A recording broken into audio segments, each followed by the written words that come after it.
बात आहे. म्हणजे हळद कुंकवाच्या रंगांनी आम्हाला सगळ्यांना नावून काढलं तुम्ही. अप्रतिम अप्रतिम. पण आता तुम्ही हसताय आणि तिथे हळद रुसलेली आहे, कुंकू हसवण्याचा प्रयत्न चालूच आहे. तो 7 जुलैपासून आम्ही पाहणार आहोत. नक्की दोघांच्या भूमिका काय आहेत? म्हणजे आम्ही आता प्रोमो बघितला आणि त्यातनं काहीतरी शोधण्याचा प्रयत्न केला, पण तरी कळत नाहीये. तर दुष्यंतपासून सुरुवात करूया आपण.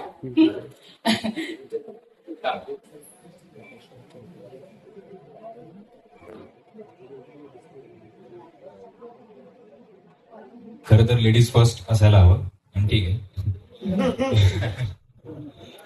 दुष्यंत रांगणे पाटील असं माझ्या पात्राचं नाव आहे आणि सगळ्या फॅमिलीपासून लांब शहरामध्ये राहतो. गावाशी त्याची जी नाळ आहे ती तुटलेली आहे. त्याला अजिबात आवडत नाही गावात यायला. मला असं वाटतं की झाडापासून तुटलेलं पान कसं असतं, जे वाऱ्याने उंच उंच उडत असतं, त्याची उंची वाढत नाही पण ते उंच जात असतं. आणि झाड कारण जमिनीशी कनेक्टेड असतं, ते उंच उंच होत राहतं. तसं माझं आहे की माझी नाळ तुटलेली आहे. मी खूप अचीव करतो आहे, पण सक्सेसफुल त्याला म्हणता येणार नाही. आणि काही कारणामुळे मला पुन्हा यावं लागतं गावाकडे. आमचं कुंकू हसतं. आता काय आहे, हळद रुसली म्हणजे काय, कोण नेमकं रुसतंय, कोण हसतंय, हे सगळं तुम्हाला 7 जुलैपासून मालिकेमध्ये बघायला मिळेलच. आणि कृष्णाच्या भूमिकेमध्ये समृद्धी केळकर. समृद्धी. राम राम मंडळी. म्या कृष्णा भैरवनाथ कोल्हापूर आहे. बरं आहे का समज नाही. आपण लई दिवसांनी भेटायलोय ना, म्हणून विचारलंय. तर मी कृष्णा कोल्हापुरे ही भूमिका करतेय.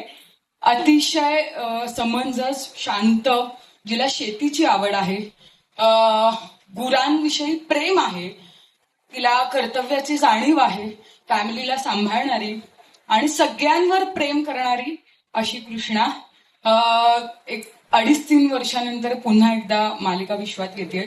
सो खूप जास्त एक्सायटेड आहे. आणि अक्षरशः म्हणजे दडपण तर आहेत, पण मला खात्री आहे आधीच्या भूमिकांवर जसं लोकांनी प्रेम केलं तसं याही भूमिकेवर लोक प्रेम करतील. Thank you so much. दुष्यंत आणि कृष्णा तुम्ही इथेच थांबा, कारण आता मला बाळजाबाईंना आणि आढळरावांना सुद्धा इथे आमंत्रित करायचं आहे. तर पूजा पवार साळुंके आणि आस्ताद काळे, म्हणजे अर्थात या मालिकेतल्या बाळजाबाई आणि आढळराव या दोघांनाही मी रंगमंचावर आमंत्रित करते.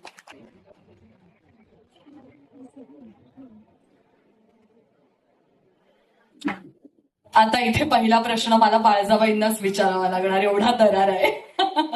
आता आम्ही प्रोमोमध्ये पाहिलं की गावामध्ये एकूणच दरारा असणारच तुमच्या, म्हणजे एकूणच भूमिकेवरनं असं वाटतंय. नेमकं काय आहे हे पात्र आणि काय नेमकं मनात चालू आहे कृष्णाविषयी? खरं तर सर्वांना तुम्हाला नमस्कार. बाळजाबाई हे असं कॅरेक्टर आहे की तिचं स्वतःवरती अतिशय प्रेम आहे आणि स्वतःनंतर मग मुलावरती प्रेम आहे. आणि मुलानं आपल्या मनासारखं सगळं वागावं असं तिला वाटतं. तसंच सगळ्या 4-5 गावांचा कारभार तिच्याकडे आहे.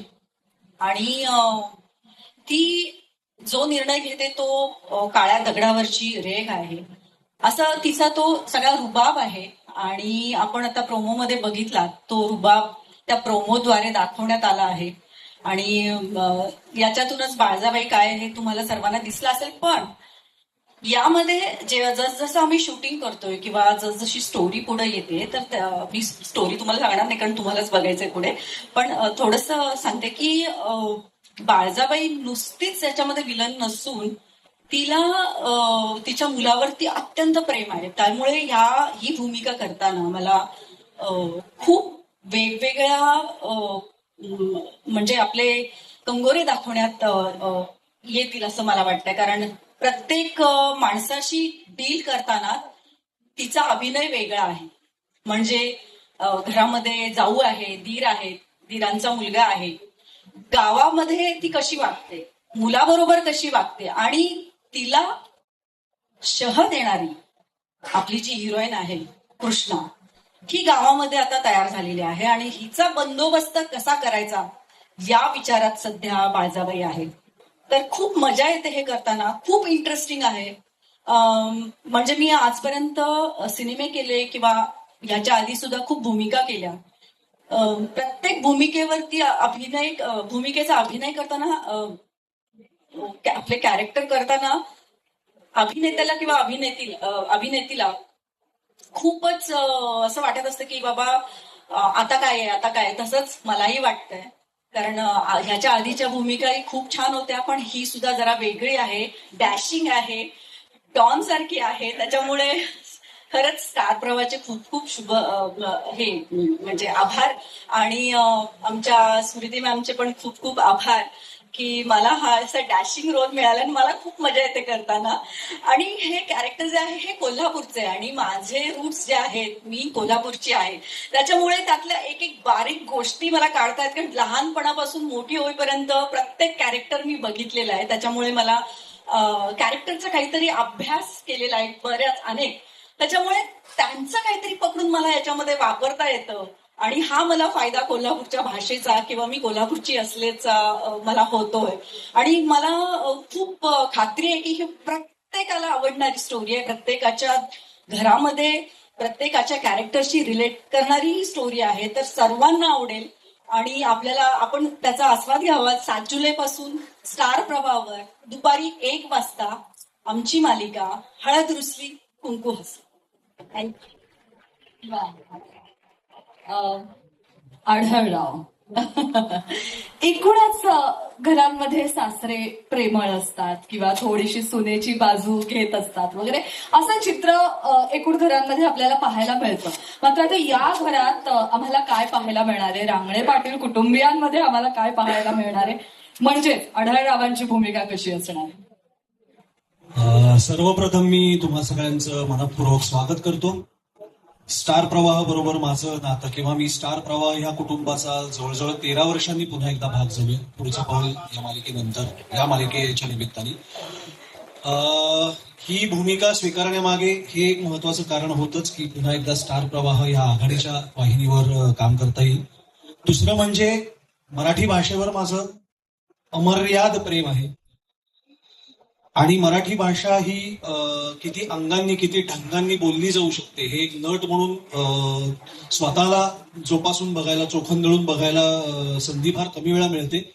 आता कोल्हापुरी ढंग म्हणल्यावर, अस्सल मातीतला म्हणल्यावर तो बोलायचा चान्स कोण सोडत हो. तर हे एक महत्वाचं कारण होतं.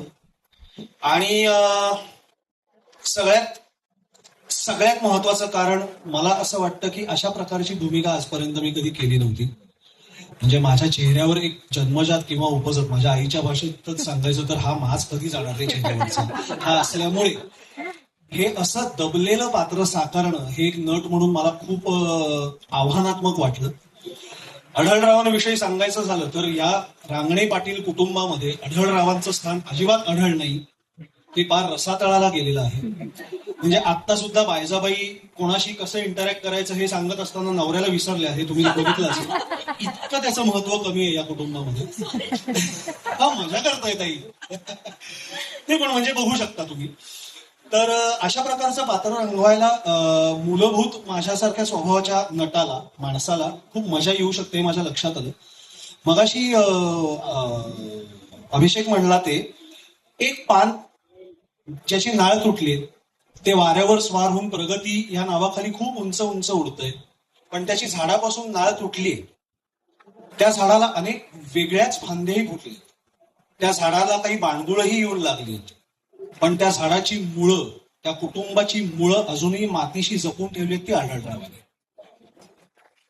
त्यामुळे हे अनेक पैलू दाखवायची संधी अर्थात आमचे पटकथा, संवाद आणि कथालेखक इतके ताकदीचे असल्यामुळे हे सगळे पैलू दाखवायची संधी हळूहळू मिळतच जाईल. आता ते कसं दाखवलं जाईल हे जाणून घेण्यासाठी तुम्हाला नियमितपणे आमची मालिका हळद रुसली कुंकू हसलं ही पाहावीच लागेल. आणि पहा, प्लीज पहा. थँक्यू. खूप खूप शुभेच्छा तुम्हाला चौघांना आणि सगळ्याच कलाकारांना, कारण सगळ्यांच्याच भूमिका ह्या अशा मस्त असणार आहेत. आम्हाला पाहायला खूप मजा येणार आहे. तुम्हा चौघांना इथेच थांबण्याची विनंती करते. मगाशी जे शीर्षक गीत ऐकलं तुम्ही आणि ज्या शीर्षक गीतावर या दोघांनीही ताल धरला, तर त्याचं संगीत दिलं होतं A.V. प्रफुल्ल चंद यांनी.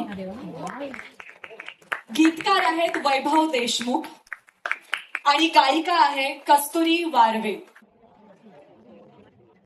अर्थात या मालिकेचं दिग्दर्शन केलेलं आहे सुप्रसिद्ध दिग्दर्शक रवींद्र करमरकर यांनी. म्हणजे ते करत आहेत. नमस्कार सर. त्याचबरोबर सिनियर प्रोड्युसर शमा सय्यद यांनाही विनंती, कृपया व्यासपीठावर यावं. निर्माते स्मृती शिंदे आणि हरविंदर सिंग अरोरा यांनाही विनंती करते की आपण हे कृपया व्यासपीठावर यावं.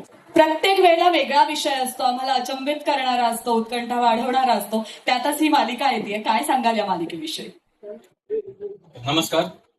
माझ्या सगळ्या मित्रांना आणि मैत्रिणींना, आपण दरवेळी वेगवेगळ्या निमित्ताने इथे भेटतो. दरवेळी तुम्ही तितकंच प्रेम दाखवून येत राहता, त्यामुळे खरंच मनापासून तुमचे आभार. आणि खूप बरं वाटतं जेव्हा एखादी नवीन मालिका आम्ही तुमच्या साक्षीने रसिक प्रेक्षकांपर्यंत पोहोचवत असतो. मला असं वाटतंय सर्व कलाकारांनी मालिकेबद्दल बरंच काही सांगून झालंय, मी पुन्हा ते रिपीट नाही करणार. पण खूप छान नाट्य आहे या गोष्टीला. पदर खूप छान दिलेले आहेत लेखकांनी. आणि आमची रायटिंग टीम आहे इथे, शेखर सर आणि स्वप्नील या मनीष. ओके. सो मला असं वाटतं अत्यंत नाट्यमय आणि फुल ऑफ एंटरटेनमेंट आहे हा विषय.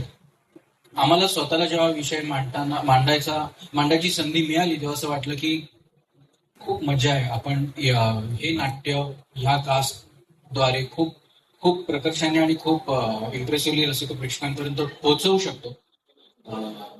That's about it. आणि त्याच्या नावाच्या मागची एक खूप छान गंमत आहे, कारण का आपण हे नाव मला असं वाटतं वर्षानुवर्ष ऐकत आलोय, पण त्या नावाचं मॅजिकच असं आहे, त्याची जादूच अशी आहे की ते एकमेकांशिवाय किंवा एकमेकांव्यतिरिक्त त्यांची नावं घेतली जात नाहीत कधी.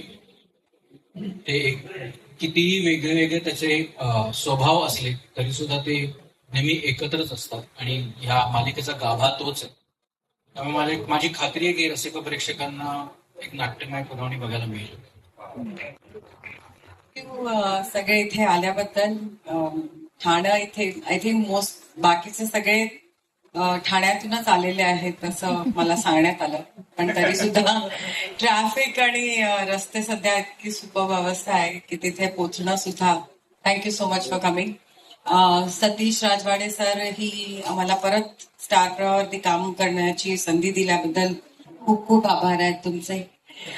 एंटरटेनमेंटच्या थ्रू आम्ही ह्या शो मध्ये पर्टिक्युलरली एक छोटासा प्रयत्न करणार आहोत की रिव्हर्स मायग्रेशनचा जो सब्जेक्ट आहे, म्हणजे लोक जे गाव सोडून शहराकडे पळतात नोकऱ्यांसाठी किंवा ऑपॉर्च्युनिटीसाठी, ती ऑपॉर्च्युनिटी गावात कशी क्रिएट करता येईल ह्याचा आम्ही छोटासा प्रयत्न एंटरटेनमेंटच्या थ्रू करणार आहोत. आणि इमोशन्सना धरून ते आमचा प्रयत्न असेल. आमचे लेखक शेखर ढवळीकर सर, स्वप्नील खूप छान लिहितात ह्याच्यावरती. ऑफकोर्स बरेचसे एपिसोड्स लिहून झालेले आहेत आणि we are all very excited about it. So thank you so much for the opportunity. आणि the team is going to do a fab job. Thank you.